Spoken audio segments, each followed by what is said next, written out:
Hello and welcome to Tribe Topper. In this video session, you are going to learn about internal resistance and EMF of the cells. So let's understand what do we mean by internal resistance.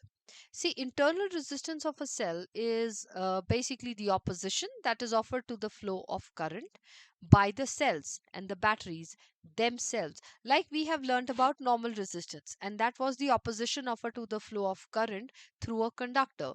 And now we are saying the internal resistance of a cell. That means an opposition offered internally to the flow of current through the cell, and that is offered by the cells and the battery, and that results in the loss of energy in the form of heat.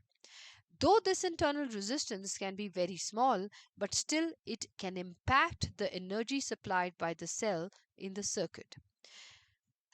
And you will find usually this is denoted as small r. That's the internal resistance of a cell, and generally it will be indicated like this along with the cell itself.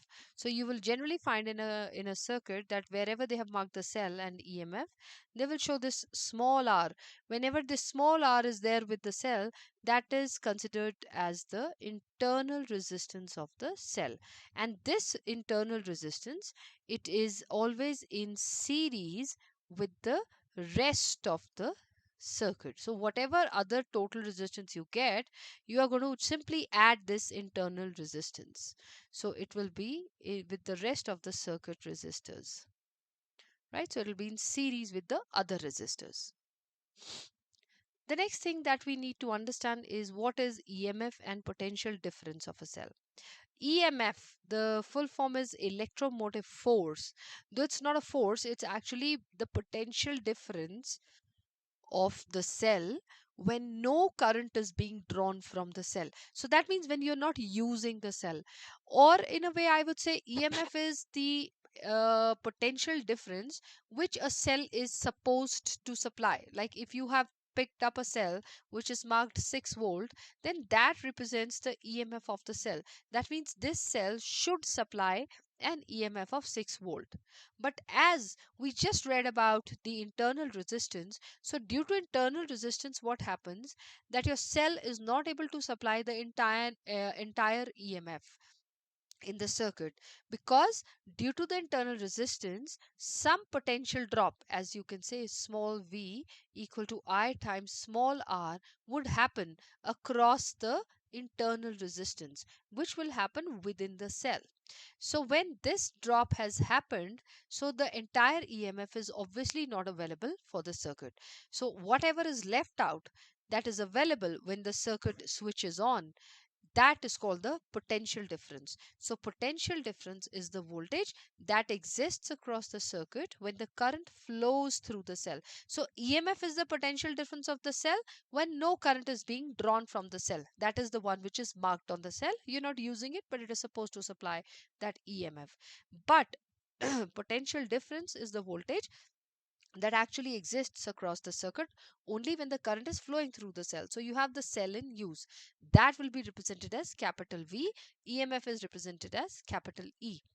So capital E is basically equal to what? The potential difference that exists across the external resistor plus the one which has dropped across the internal resistance. So you'll understand from this circuit. So here is a circuit. You can see there is a cell with EMF E and small r as the internal resistance, and this circuit is connected to an external load resistance capital R. So if EMF is E, then what is the potential difference capital V across capital R? That V is equal to, if I say a current I is flowing here, then V is equal to I times R. And because current I is flowing, and within the cell how much drop has happened, let's say small v, that is I times small r. So your EMF is supposed to be the sum of these two potential differences, one which is across the circuit or across, you can say, this resistor R, and one which is happened or dropped across the cell. So I times capital R plus I times small r, that's EMF E. Or therefore, if we want to find V, the potential difference across external load resistance, that will be E minus IR. So this relation is very, very important, and it tells us that therefore the EMF is always greater than the potential difference. It will only be equal to the potential difference in case the internal resistance of the cell is 0. So while solving a problem, you should always read the question carefully. Are they talking of the internal resistance or not? Whenever this thing is marked, that means you have to include the internal resistance of the cell while solving the problem. But if they say negligible internal resistance, or they haven't even spoken about internal resistance, then you can simply solve using your formulas that you have learned earlier. Okay, so let's see how we can apply this in the problems.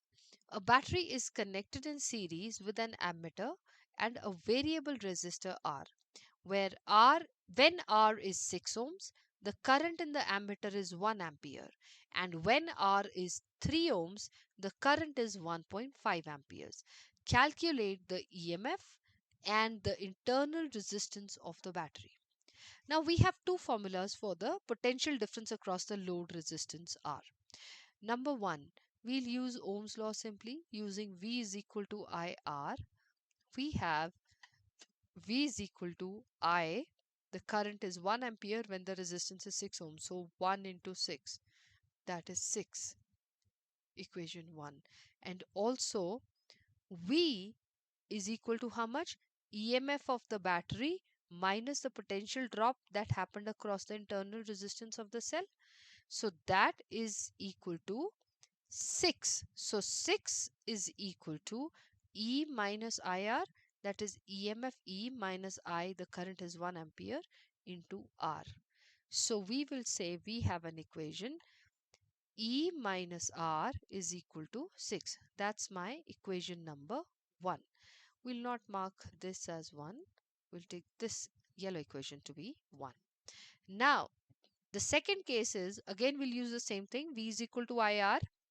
But when R is 3 ohms, I is 1.5 amperes. So using again V is equal to IR, that implies that V is equal to 1.5 times 3. So that's 4.5. And this should be equal to again EMF E minus I 1.5 times R. So the second equation we have is E minus 1.5 times R is equal to 4.5. So solving simultaneously, that means just subtract the two equations. When you subtract the two equations, the symbols change. I mean, this will become negative, positive, negative. So E and E cancels out. So R plus minus R plus 1.5 R. So you have 0.5 times R is equal to 6 minus 4.5. So that's 1.5. Therefore, R, the internal resistance, is equal to 1.5 upon zero point 0.5, which gives me 3 ohms. And the moment we put this value of R to be 3 ohms in the first equation, we get E minus R, that is 3, is equal to 6. Therefore, E is equal to 6 plus 3, that is 9 volt.